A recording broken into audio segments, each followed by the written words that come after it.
যে শিক্ষার্থীরা যেভাবে তারা ভালোকে পছন্দ করার চেষ্টা করছে, এবং আজকে বিশ্ববিদ্যালয়ের শিক্ষার্থীরা অনেক মেচুর, তারা কিন্তু অনেক কিছু বোঝে। আমাদেরই সন্তান, আপনাদেরই সন্তান। এই জন্য আমাদের দেশটার প্রতিটি জায়গায়, প্রতিটি রন্ধ্রে রন্ধ্রে যেখানে নেতৃত্ব আছে, সেখানে আল্লাহ পাক যেন তার পক্ষ থেকে ভালো নেতৃত্বকে আমাদের দেশের মানুষের জন্য উপহার দেন। সবাই আমিন বলে। কেউ কারো প্রতি জুলুম করুক, এটা আমরা কেউ চাই না। আমরা কি কেউ চাই বলেন? আমরা সকলে আল্লাহর ঘরে আসতে পেরে খুশি না বেজার? কম না বেশি?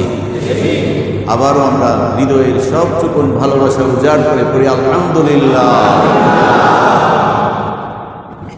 সমসাময়িক বিষয়গুলো আপনাদের অনেকেরই জানা, এগুলো এই জন্যই বলতে হয়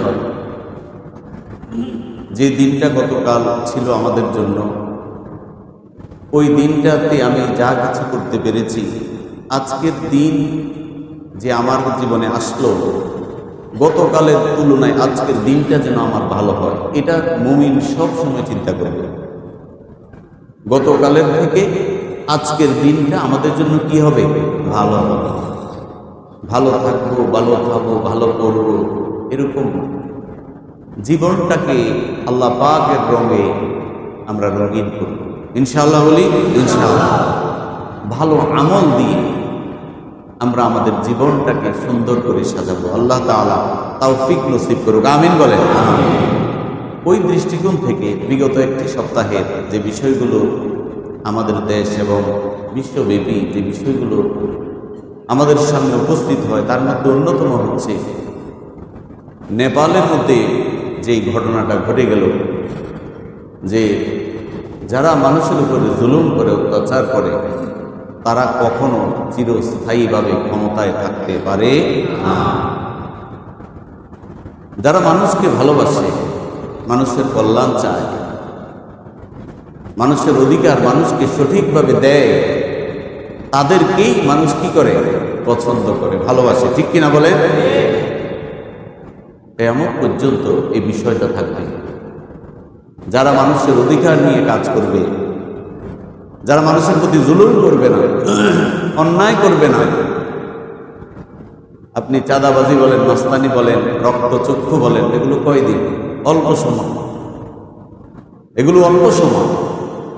কিন্তু মানুষের সাথে সুন্দর ব্যবহার, মানুষের অধিকার রক্ষা করা, আমার উপর যে দায়িত্ব, সেই দায়িত্বের কথা চিন্তা করে সব মানুষের কার সাথে কেমন আচরণ করা, এই বিষয়গুলো চিরদিন থাকবে। ঠিক কিনা বলে? বেশি শক্তি দিয়ে কখনো কিছু হয় না, অল্প কিছুদিন থাকে। এই জন্য আজকে আমাদের দেশের বিশ্ববিদ্যালয়গুলোতেও যে শিক্ষার্থীরা যেভাবে তারা ভালোকে পছন্দ করার চেষ্টা করছে, এবং আজকে বিশ্ববিদ্যালয়ের শিক্ষার্থীরা অনেক মেচুর, তারা কিন্তু অনেক কিছু বোঝে। আমাদেরই সন্তান, আপনাদেরই সন্তান। এই জন্য আমাদের দেশটার প্রতিটি জায়গায়, প্রতিটি রন্ধ্রে রন্ধ্রে যেখানে নেতৃত্ব আছে, সেখানে আল্লাহ পাক যেন তার পক্ষ থেকে ভালো নেতৃত্বকে আমাদের দেশের মানুষের জন্য উপহার দেন। সবাই আমিন বলে। কেউ কারো প্রতি জুলুম করুক, এটা আমরা কেউ চাই না। আমরা কি কেউ চাই বলেন? আর আমাদের এই জায়গা থেকে আপনাদেরকে এই কথাগুলো দরকার। অনেকে আমাকে পরামর্শ দেন যে রাজনৈতিক কথা না বলার জন্য। আমি রাজনৈতিক কথা বলি, আমি কোরআনের কথাগুলো আপনাদেরকে বলব, খুব খেয়াল করেন। আলহামদুলিল্লাহ, আমি জানি না, সমালোচক তো থাকতেই পারে, সেটা স্বাভাবিক। কাবা শরীফের ইমামের ব্যাপারে কয়েকদিন আগে আমাকে একজন বলতেছিল, হুজুর জানেন, এই যে আব্দুর রহমান আস-সুদাইস, তিনি হচ্ছে শেখদের গোলাম। নাউজুবিল্লাহ বলেন। কত বড় আলেম, গ্র্যান্ড মুফতি, মক্কাতুল মুকাররমা, মদিনাতুল মুনাওয়ারা ওনার পরামর্শক্রমে পরিচালিত হয়। আর আমাদের দেশের মানুষ, এই এলাকার, সে বলছে সে কি শেখের গোলাম। তা আপনি জানলেন কিভাবে? আপনি কি তার সাথে মিশছেন? একজন সম্পর্কে আপনি এভাবে কথা বলবেন কেন? এরকম কথা না বলা চাই। আপনি যেটা জানেন, যেটা বোঝেন, সেটাকে বিবেক দিয়ে আপনি চিন্তা করে কথা বলবেন, না হলে আল্লাহর কাঠগড়ায় আপনাকে দাঁড়াতে হবে। সম্মানিত হাজিরিন, আমরা আপনাদেরকে কথাগুলো বলি কেন? আল্লাহ তাআলা আমাদেরকে বলে দিয়েছেন আপনাদেরকে বলার জন্য। আমরা যদি কোরআনের কোনো বিষয়, হাদিসের কোনো বিষয় আপনাদের সামনে গোপন করে, বিশ্বাস করুন আল্লাহ পাকের লানত যিনি গোপন করবেন তার উপরে এবং পৃথিবীর সমস্ত লানতকারীদের লানত তাদের উপরে পড়বে। নাউযুবিল্লাহ বলেন, নাউযুবিল্লাহ। কথাটা কিন্তু অনেক গভীরে, এই জন্য আমরা আপনাদেরকে কথাগুলো বলি। আর নবীর জীবনে তো রাজনীতি ছিল, কি ছিল কি ছিল না বলেন? আসতে বলেন কেন? নবীর জীবনে রাজনীতি ছিল না? ছিল না? এই যে আজকে যে বিষয়টা আলোচনা করব, নবী যখন মক্কা থেকে মদিনায় গিয়েছেন কত বছর ছিলেন? সবাই বলেন কয় বছর? 10 বছর। 13 বছর নবুয়তি জীবন মক্কায়, 40 বছরে নবুয়ত প্রাপ্ত হয়েছিলেন। গত সপ্তাহে বলেছিলাম 40 থেকে 53, 13 বছর। কত বছর? 13 বছর। এই 13 বছর কোথায়? মক্কায়। এরপরে হিজরত করেছেন কোথায়? মদিনায়। মদিনায় কয় বছর? 10 বছর। এটা আলোচনা আমরা ইনশাআল্লাহ আলোচনা করব। তো আর যে কথাটা একটু আগে বললাম, আমরা যদি আপনাদেরকে কোরআনের কথা না বলি, হাদিসের কথা না বলি, সঠিক দিক নির্দেশনা না দেই, আল্লাহর কাঠগড়ায় আমাদেরকে দাঁড়াতে হবে। যেই ইমাম খতিব তার চাকরির কথা চিন্তা করে, মানুষ কি বললো না বললো ওই কথা চিন্তা করে, সে যদি এক দেশে কোরআনের আয়াতকে লুকায়, হাদিসকে লুকায়, সঠিক কথা না বলে, আল্লাহ রাব্বুল আলামিন ওই ইমাম খতিব ওই ব্যক্তির উপর, ওই আলেমের উপর লানত দেন। নাউযুবিল্লাহ বলেন, নাউযুবিল্লাহ। কোথায় আছে? আল্লাহ রাব্বুল আলামিন কোরআন কারীমের সূরা বাকারার মধ্যে তিনি স্পষ্ট করে বলছেন, সূরা বাকারার 159 নম্বর আয়াত, বাসায় গিয়া মিলাবেন।